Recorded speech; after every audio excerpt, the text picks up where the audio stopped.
Hello friends, already we have seen that the biggest challenge which the Panchayati Raj institutions in India are facing is lack of devolution of functions, powers, and we have seen the 3F's challenge.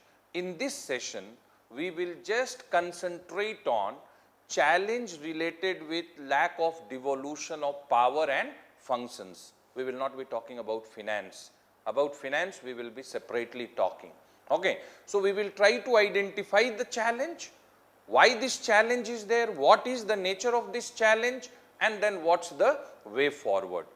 Friends, I would just like you all to remember that as far as Indian Federation is concerned, Indian Federation is concerned, we are all set to discuss functions and power related challenge of Panchayati Raj system. So, as far as Indian Federation is concerned, Indian Federation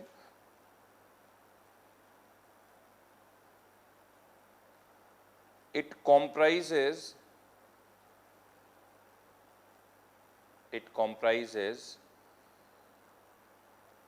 three level of governance. This we have seen, three level of governance. Okay.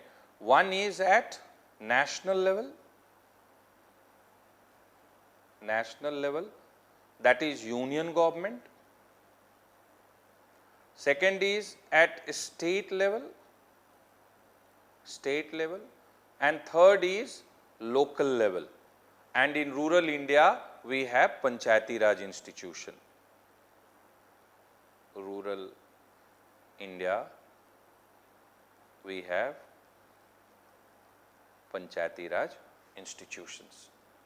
Now, what you will find within the Indian Federation, what you will find that when you will study the center-state relationship in India under federal polity framework, what will you find? States in India are subordinate to center, they are not coordinate to center.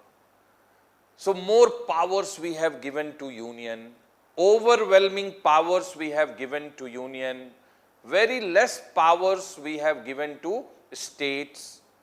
They are heavily dependent on union for legislative purpose, finance purpose, and even powers. So, very weak is the devolution, right? Very, very weak is the devolution at this level. Very weak. So, very weak is the weak devolution. And right, and at this level it is the weakest, right, weakest. States have actually done nothing to allow devolution from them towards local government. At this level it is very, very weak in terms of powers. You know why? I told you that 73rd Constitutional Amendment Act only mandated creation of Panchayati Raj institutions, but it has not, made mandatory constitutional obligation on states to take the devolution, allow the devolution, and this is what is the biggest problem related with. I would just like you all to remember this and understand this, that see, as per 73rd Constitutional Amendment Act, 73rd Constitutional Amendment Act, 73rd Constitutional Amendment Act of 1992, we inducted 11th schedule,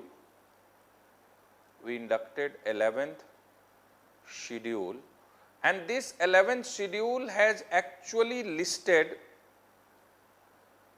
29 functional subjects, 29 functional subjects, and these subjects we have brought within we have brought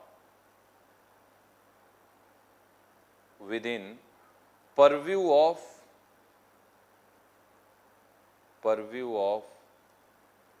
panchayats. Okay. So, these 29 subjects we have brought within the purview of panchayats. But my dear friends, you need to understand that only for functional purpose we have brought these subjects within the purview of panchayats. Now, panchayats will be able to exercise powers related with these subjects only when the concerned state legislature will pass law and will give a statutory backing, legal backing as far as exercise of powers by panchayats are concerned. And this has not happened, and this is the reason why for practical purpose the subject remains with state governments. Now, I will give examples. Okay, then only you can understand. See, if certain taxes can be levied by center, collected by center, proceed can be shared between center and states. But some taxes can be levied by states and these are collected by the state and they are to be used by the state. Now, similarly, we would have enacted laws and would have said that some tax can be collected by, right, some tax can be collected by panchayats also and they can use that. I will give you example. When you are traveling on national highways, okay, so when you are traveling on national highways, you will find toll tax is there. So, whosoever is using that facility which has been created by the central government will have to pay till government will take back the money which it invested in creating that infrastructure. Same ways, when you are traveling on state highways, then you will have to pay tax, toll tax. A state government will take the money back. Why can't we have a system where people who are using the village road, okay, people who are using the village road, they will also pay tax? This will increase the revenue earning option for panchayats. Okay, but that is only possible when the state legislature will enact a law and will give legal backing to the such nature powers which can be exercised by the panchayats. And if that is missing, they cannot exercise the powers. So, I just want you all to remember where is the problem. Okay. So, this 11th schedule of Indian Constitution is only, listing down the 29 functional subjects which has been brought within the purview of panchayats.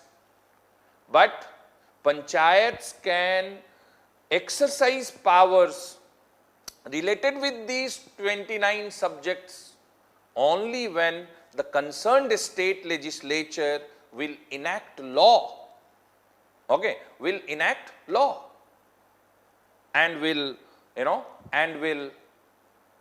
give a statutory backing to exercise of powers by panchayats. Now, what has happened? Since local government is a state subject in the federal polity framework, state legislatures, they will not enact law, and because they are not enacting law, right, for functional purpose the subject is with panchayats, but in terms of exercise of power the matter remains in the hands of states. Okay. So, this is where the problem is.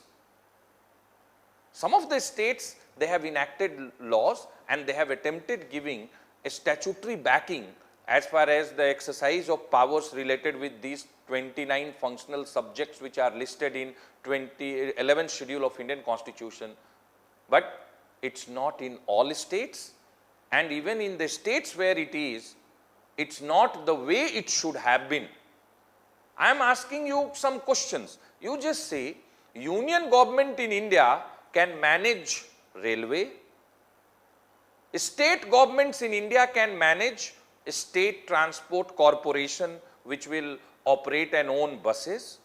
Why can't in panchayats we can have panchayat transport corporation which can own battery operated rickshaw, which can own autos, and through that they can generate some employment, they can generate some revenue, and at the same time they can facilitate the people in the village as far as their movements are concerned. But this is something which is missing. So one big problem you have to understand, that what is the problem related with, function devolution, that 73rd Constitutional Amendment Act in 11th schedule has listed 29 functional items which have been brought in the purview of panchayats, but panchayats can exercise powers only when the state legislature will enact law, and that law will give a statutory backing to the exercise of powers on those subjects by panchayats. Most of the states have not enacted. Some of the states which have enacted, they have enacted weak laws, and with this intention that practically the power remains in their hand, and this is what is the biggest problem related with panchayats. Not only this, right? Not only this, I would just like you all to say that if we see the scheme of division of powers as far as, scheme of division of powers as far as center state is concerned, we have a very clear, cut division of powers, right? When it comes to at this level. So at union level and at a state level. At this stage, if we see the scheme of division of power, very well demarcated, well defined division of power scheme is there. So union government knows, state government knows what power. But when it comes to state government, when it comes to state government and local bodies, there is lack of division of power. Clear cut division of power is not there. Well demarcated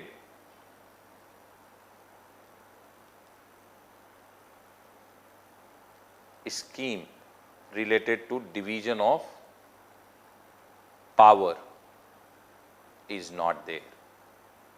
Okay, and since there is lack of division of power as far as state and panchayats are concerned, what is happening, that states are only exercising the power, panchayats are so weakly placed in this whole scheme, that they have given up, and this is again a problem, again a challenge as far as empowered PRIs are concerned.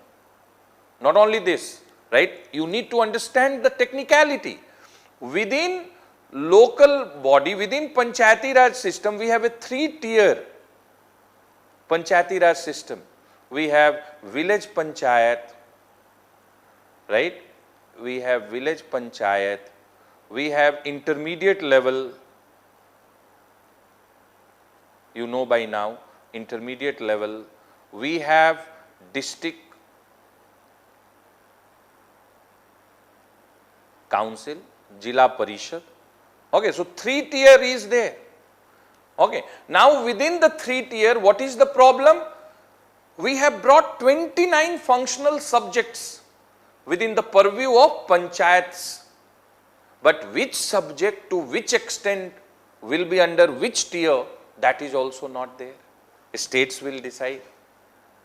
Okay, states will decide. I don't know whether you all are knowing about not, some year in the prelims exam, they have even asked whether this subject is within 11th schedule or not. So I will place a request to all of you that you must once read carefully, or not once, twice, thrice you should read carefully the subjects which are given, right, subjects which are given in 11th schedule of constitution, and common sense, something which can be managed at local level, such nature subjects are given. Okay. So, when you will go through the list, you will find that the subjects include agriculture, the subject includes land improvement, minor irrigation, animal husbandry, fisheries, okay, social forestry, then a small scale industries, processing unit, khadi,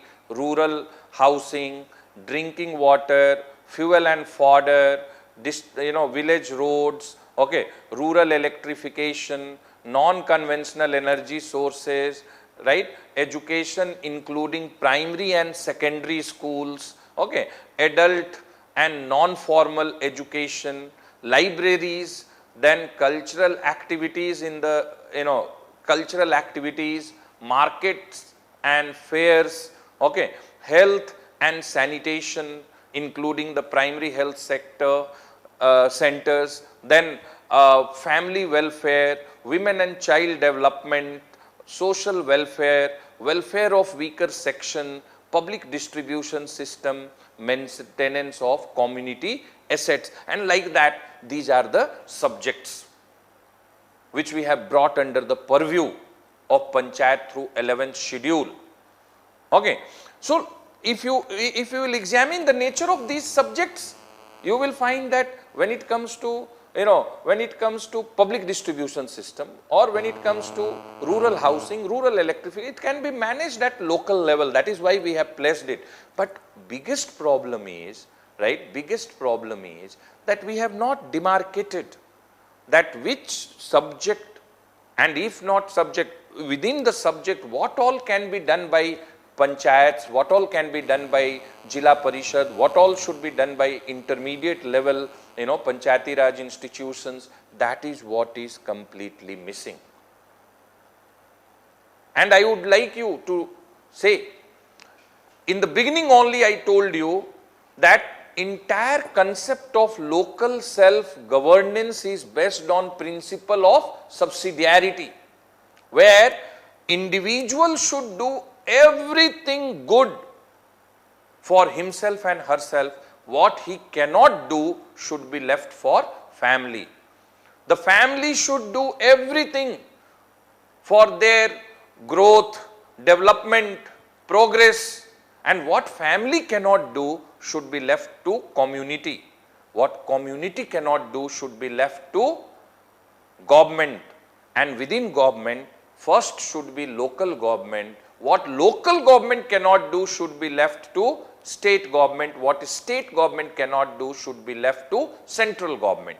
This is the scheme of principle of subsidiarity. But unfortunately in India what we are finding, principle of centrality.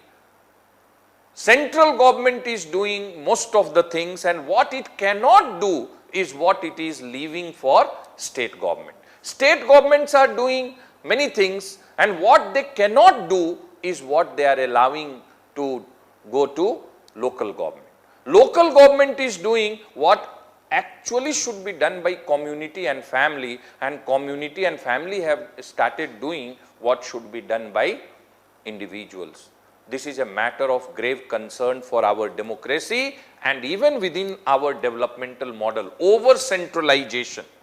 One of the biggest criticism which is about the present government, that gradually it is getting divorced from the cardinal principles of parliamentary democracy.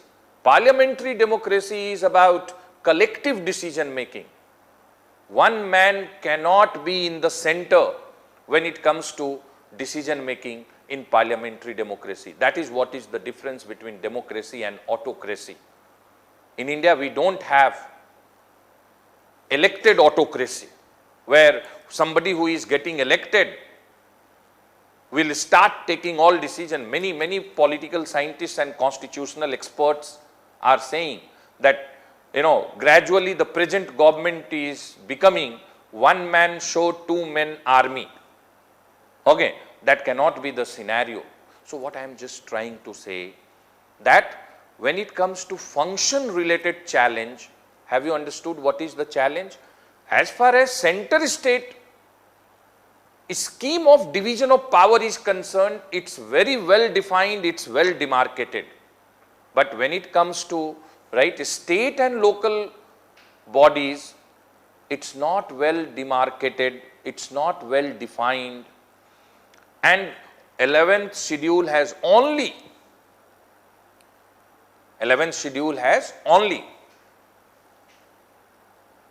listed 29 functional subjects which have been brought under the purview of panchayats. But even with these subjects, the Panchayati Raj institutions are not able to exercise powers because there is no statutory backing.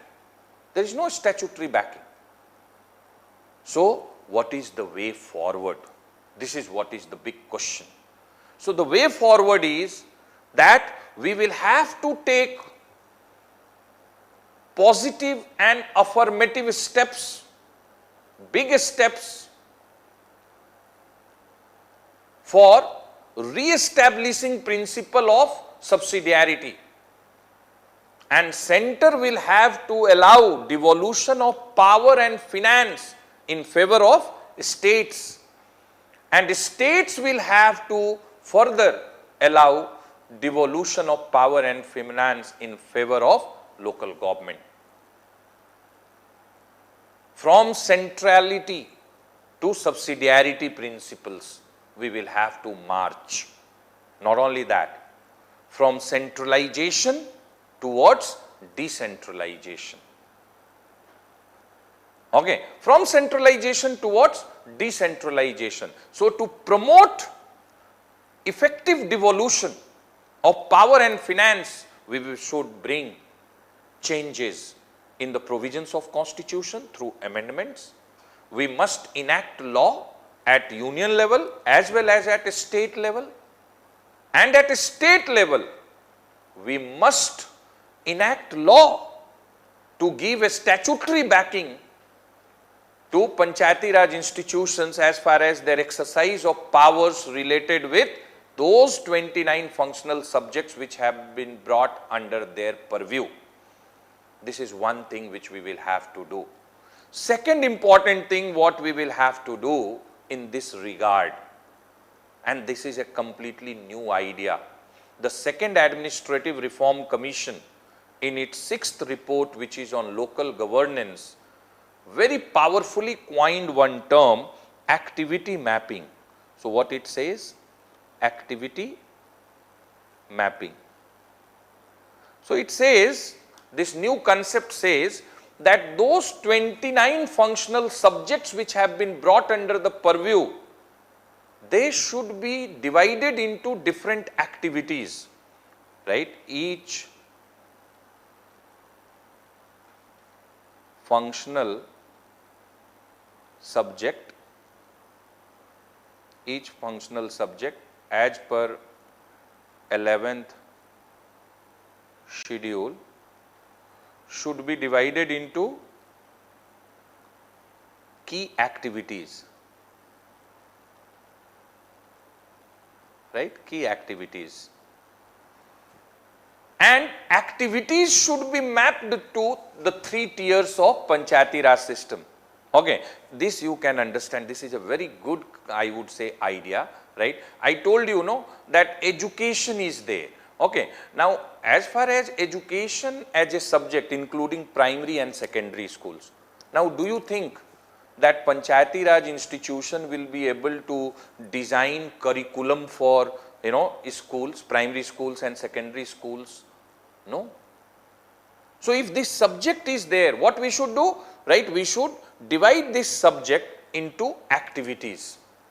So, in the name of education, including primary and secondary school. Now, school is starting on time every day or not. Now, this activity can be brought under the purview of village panchayat. So, what you will find that village panchayat, there should be some member responsible to inspect the school, and he should only see whether the school started on time or not, whether the children are coming to school or not. That can be done by Now, when it comes to, right, when it comes to uh, some other activities, that should be for intermediate levels. Okay, some activities should be assigned to intermediate levels. Okay, books are reaching to schools or not. So that should be seen by intermediate, that within their jurisdiction, all schools, whether the books have been dispatched or not.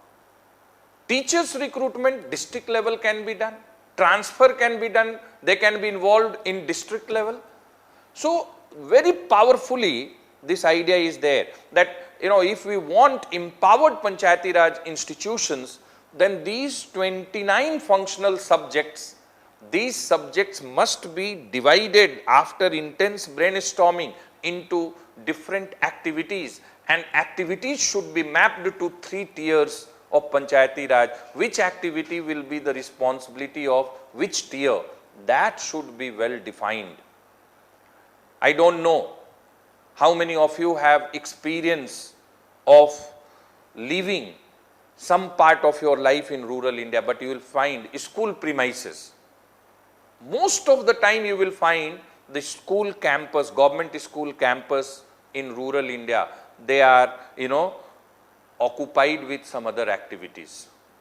Sometime you will find that it is the booth for election, sometime it is relief camp, because no other government infrastructure is there. Sometime it is like community center. Sometime it is like a cattle shed. Sometime you will find the influential person of the village powerfully has started using the premises and resources, and so many other things which are there.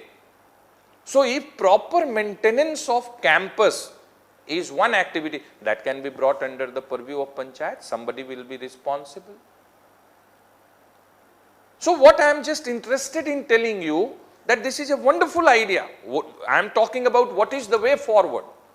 So way forward, very powerfully it has been recommended by the Second Administrative Reform Commission, that second thing what we need to do for effective devolution, that these 29 functional subjects, each of them should be divided into activities, and those activities should be mapped to respective tier of Panchayati Raj institutions, respective tier of Panchayati Raj institutions.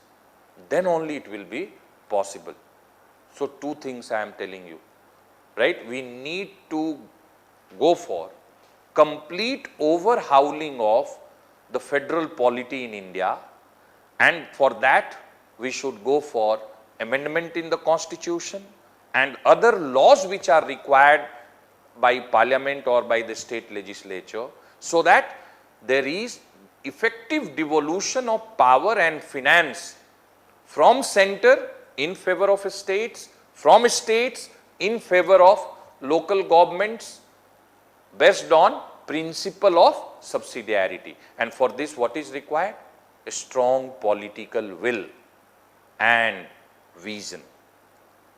Because Gandhi ji said that empowered village panchayats, empowered village panchayat is the foundation of Gram Swaraj. So we want empowered individuals. We don't want an empowered government at center. Definitely we need some, powerful, we need some good government at center. But more power should not be in the hand of government which is at center. So this is number one. Number two, I told you that this whole devolution can only have meaning if the states will enact law, and that will give a statutory backing or legal backing as far as exercise of powers related with functional subjects are concerned. And third thing I said, that in India we have 3-tier Panchayati Raj system. So it's very important that we divide each functional subject into activities, and we should map the activities right, to respective tiers within the Panchayati Raj system, then only we will be able to deal with functions or power related challenge which PRIs are facing in India.